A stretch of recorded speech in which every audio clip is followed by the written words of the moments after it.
Saudara, tim gabungan dari Mabes Polri, Polda Jawa Barat, dan Polres Karawang masih berupaya mengidentifikasi korban kecelakaan beruntun yang saat ini berada di RSUD Karawang. Dari 12 korban meninggal, 2 korban berhasil diidentifikasi. Proses identifikasi korban tewas akibat kecelakaan maut di ruas tol Jakarta Cikampek terus dilakukan. Kondisi luka pada tubuh jenazah menjadi kendala sulitnya identifikasi korban. Sementara itu, sejumlah keluarga mulai mendatangi RSUD Karawang untuk memastikan apakah ada anggota keluarganya yang menjadi korban. Salah satu keluarga berasal dari Ciamis yang datang untuk mengidentifikasi korban. Keluarga menduga anggota keluarganya menjadi korban berdasarkan kendaraan yang digunakan para korban untuk mudik dari Bogor menuju Ciamis.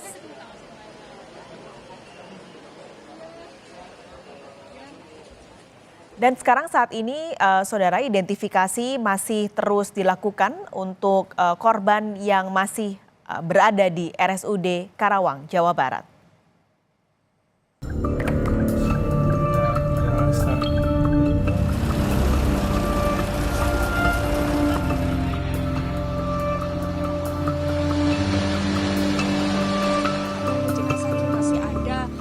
Tabrakan beruntun terjadi di kilometer 58 jalur kontraflow tol Jakarta Cikampek, Karawang, Jawa Barat, Senin pagi.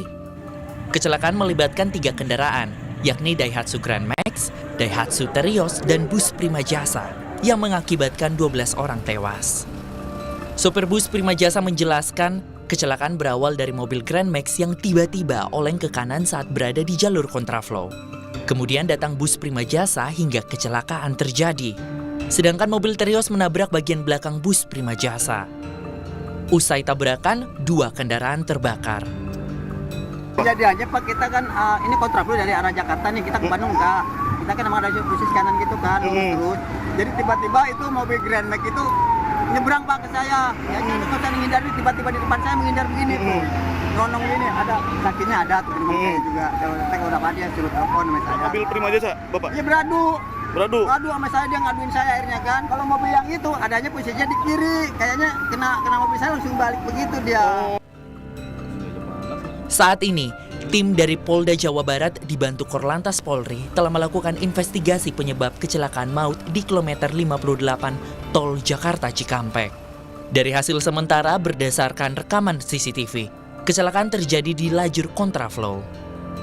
Ya itu, kayak seperti saya tadi, Grand Max ini datang dari Jakarta, ya dari arah Jakarta menuju ke timur menggunakan kontraflow di TKP. Itu ini menurut pantauan sementara dari CCTV itu oleng ke kanan sehingga menabrak bis dan menabrak kendaraan lainnya yang ada di belakang bis. Saat ini seluruh korban tewas berada di RSUD Karawang untuk proses identifikasi. Polisi juga membuka posko antemortem bagi keluarga untuk memudahkan identifikasi. Dari 12 korban tewas, 2 diantaranya telah berhasil diidentifikasi. Keduanya merupakan warga Ciamis dan Kudus. Yang Grand Max itu juga sudah dipastikan jumlah penumpangnya 12 orang dan semuanya meninggal. Semuanya meninggal, kemudian dari segi identitas, sementara yang bisa diketemukan ada 2. Yang pertama itu ada KTP dari Ciamis, kemudian yang kedua dari Inavis diketemukan dari berdasarkan identifikasi yang ada di badannya yang masih bisa dikenali, itu berasal dari Kudus.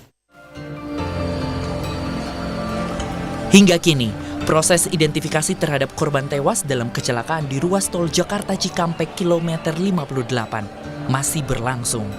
Polisi akan melibatkan Kementerian Perhubungan dan KNKT untuk menyelidiki penyebab kecelakaan ini. Tim Liputan, Kompas TV. Lebih lengkap tentang proses identifikasi korban dan juga penanganan pasca kecelakaan, kita langsung tanyakan pada jurnalis Kompas TV, Adi Wahadi, saat ini sudah ada di RSUD Karawang, Jawa Barat. Adi, jadi sejauh ini apakah sudah ada tambahan lagi korban yang berhasil diidentifikasi? Mas Kalis dan juga saudara, berdasarkan pantauan kami dan informasi yang kami himpun, masih 2 korban yang berhasil diidentifikasi oleh tim Inavis, DVI, dan tim forensik RSUD Karawang. Dan saat ini pantauan kami di lokasi, sejumlah keluarga mendatangi postmortem dan antemortem untuk melakukan pencocokan ciri-ciri korban sebelum dan sesaat sudah meninggal dunia. Dan keluarga ini sudah total ada 7 anggota keluarga dari para korban sebanyak 12. Mereka saat ini tengah melakukan upaya-upaya pencocokan data mulai dari ciri-ciri khusus seperti tanda lahir dan sebagainya, susunan gigi, serta ciri-ciri lainnya bisa dikenali saat korban masih hidup dan tanda tersebut masih dikenali oleh pihak keluarga secara umum. Namun jika langkah-langkah tersebut tidak juga membuahkan hasil mengidentifikasi korban, langkah-langkah berikutnya adalah tes DNA yang akan dilakukan oleh pihak forensik rumah sakit antara korban dan pihak keluarga. Pak Kalis dan juga saudara, upaya-upaya pencocokan terus dilakukan oleh pihak kepolisian. Saat ini, polisi juga menghimbau kepada seluruh keluarga yang merasa kehilangan anggota keluarganya agar segera melaporkan ke posko terdekat mudik untuk kemudian dibantu melakukan komunikasi dan koordinasi dengan pihak RSUD dan Polres Karawang tentunya. Dari total keluarga yang mendatangi Rumah Sakit Umum Daerah Kabupaten Karawang, mayoritas ini datang dari wilayah Bogor dan wilayah Ciamis. Mengapa demikian? Wilayah Bogor merupakan titik keberangkatan awal kendaraan Grand Max yang mengangkut sebanyak 12 orang, dan Ciamis adalah tujuan akhir dari penumpang yang menumpang kendaraan tersebut. Sehingga kedua wilayah ini terus melakukan koordinasi antara Polres Karawang, Polres Ciamis, dan Polres Bogor untuk kemudian bisa segera mengidentifikasi semua para korban yang saat ini masih berada di RSUD Karawang. Dari total 7 keluarga yang saat ini datang ke RSUD Karawang, pihak kepolisian memberikan pelayanan. Mereka yang menunggu hasil identifikasi, pihak kepolisian dari Polres Karawang menempatkan mereka di hotel terdekat untuk kemudian apabila diperlukan terus dipanggil, pencocokan dan sebagainya. Ini dilakukan untuk memberikan kenyamanan agar kemudian para keluarga korban ini bisa tegar dalam melakukan proses identifikasi pencocokan data selama rangkaian tersebut dilakukan untuk kemudian harapan akhirnya secepatnya ke-12 korban ini bisa teridentifikasi dan bisa dibawa ke rumah duka masing-masing.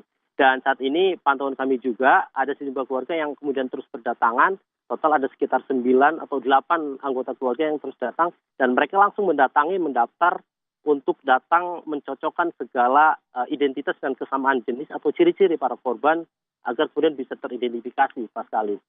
Oke, ada 8 sampai 9 anggota keluarga yang Anda pantau sampai siang ini ada di RSUD Karawang. Itu adakah yang identifikasi ataupun barang-barang yang harus dibawa oleh keluarga korban untuk membantu identifikasi korban supaya bisa lebih cepat, Adi? Ada syarat untuk bisa membantu percepatan identifikasi. Salah satunya adalah foto korban ketika masih dalam kondisi hidup. Artinya ini cukup dibutuhkan mengingat ciri-ciri tersebut sangat membantu untuk melihat kondisi fisik pasca meninggal dan sebelum meninggal. Mengingat kondisi saat ini korban yang cukup sulit dikenali, maka seluruh data kebutuhan yang saat ini dibutuhkan oleh pihak forensik, tim DVI dan lain sebagainya adalah aktif dari pihak keluarga yang terus memberikan informasi terkait ciri-ciri atau tanda dari korban. Dengan aktifnya pihak keluarga memberikan data informasi yang dibutuhkan oleh pihak kepolisian dan tim identifikasi di Rumah Sakit Umum Daerah Kabupaten Karawang ini, potensi untuk cepat mendapatkan atau mengungkap data dari para korban ini cukup besar. Karena yang mengenali sehari-hari dengan kondisi sikap tingkah dan kondisi bentuk tubuh seperti muka, rambut, bentuk muka, dan bentuk susunan gigi adalah pihak keluarga. Sehingga hal tersebut sangat dibutuhkan. Untuk itu pihak kepolisian menghimbau kepada seluruh warga yang merasa kehilangan keluarganya, anggota keluarganya sejak kemarin hingga saat ini, agar secepatnya datang ke Rumah Sakit Umum Daerah Kabupaten Karawang untuk kemudian bisa membantu pelaksanaan dari proses identifikasi yang dilakukan oleh pihak kepolisian.